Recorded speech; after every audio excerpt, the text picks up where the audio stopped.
In times of war, it's best not to believe the claims made by belligerents at face value, and that especially applies to Israel, who have been found to have told multiple lies to the international press. In recent years, that includes lying about the killing of Shireen Abu Akleh. They said Palestinians did it. They later admitted it was them. And just last week, Israel released what was supposed to be an intercepted call between Islamic Jihad fighters admitting to accidentally bombing a Gazan hospital. Most experts have since judged the call to be a fake.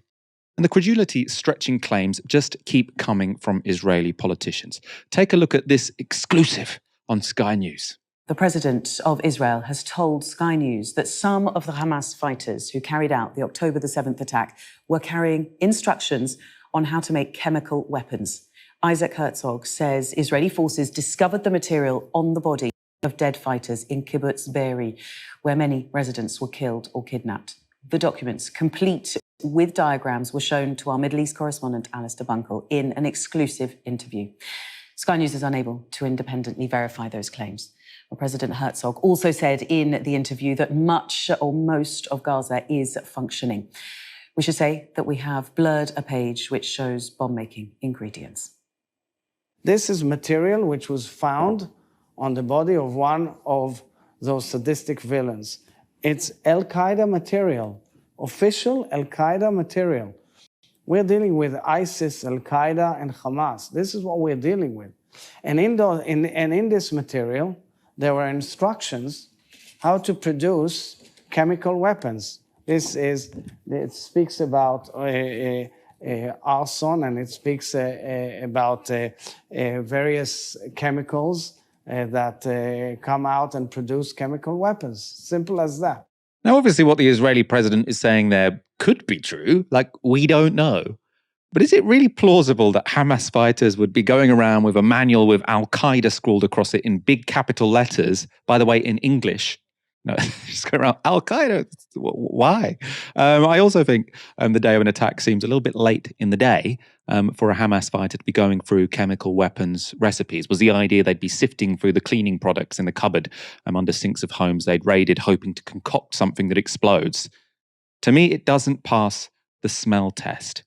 And since publishing that interview, Sky have posted a clarification in an article online. Following the interview with Sky News, the president's office released a statement with further details about the discovery of the documents. The documents were found on a USB stick on a dead Hamas fighter, they claimed. The source was an Al-Qaeda manual dated 2003, they said. So the Hamas fighter would have needed to find a laptop to plug his USB stick in, and then found the chemical ingredients, all before the IDF hunted him down. As I say, I personally don't buy it. We do have another update on the story. Seamus Malikafsali is a journalist and writer on the Middle East. He tweeted this.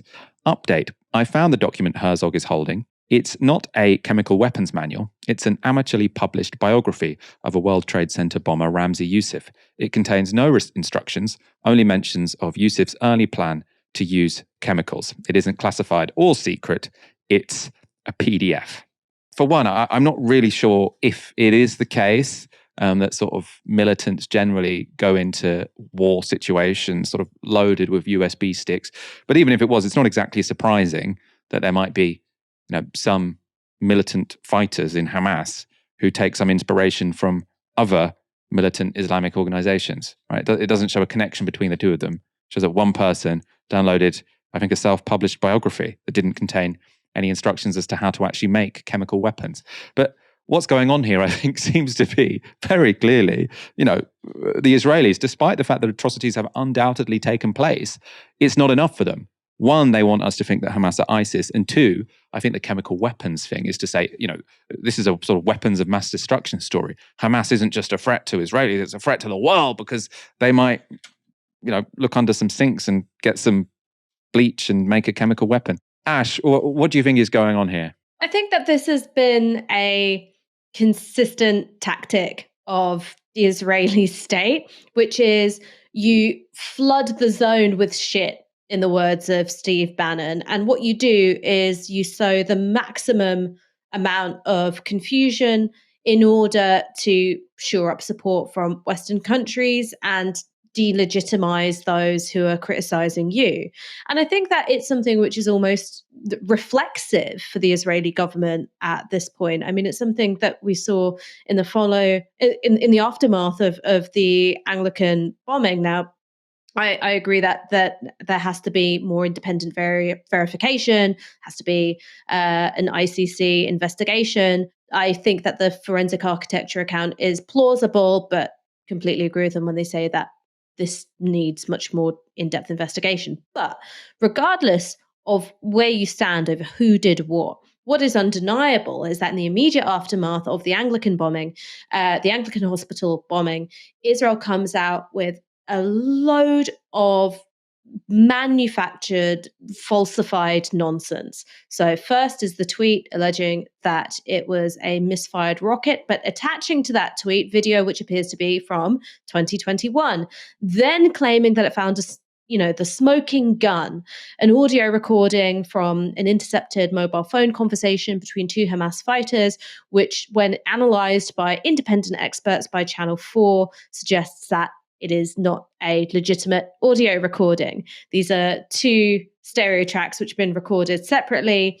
The syntax isn't right. The accent isn't right. This is not an actual, authentic, intercepted phone call from Hamas fighters. It's a way of just totally, I think, saturating the news cycle, and particularly saturating the news cycle in allied Western countries with material which will muddy the waters out, and in this case, I think feed into a wider Islamophobic narrative. So Israel isn't fighting Hamas; they're actually fighting Al Qaeda. They're actually fighting ISIS. They're actually fighting all of these other Muslim enemies that the West has declared war on before. And it doesn't matter that these things get discredited time after time after time. The Israeli state gets treated with a level of legitimacy and good faith that other parties in the conflict are not treated with. And there's a level of credulity about these claims, which end up bolstering the Israeli war machine in the bombardment of Gaza.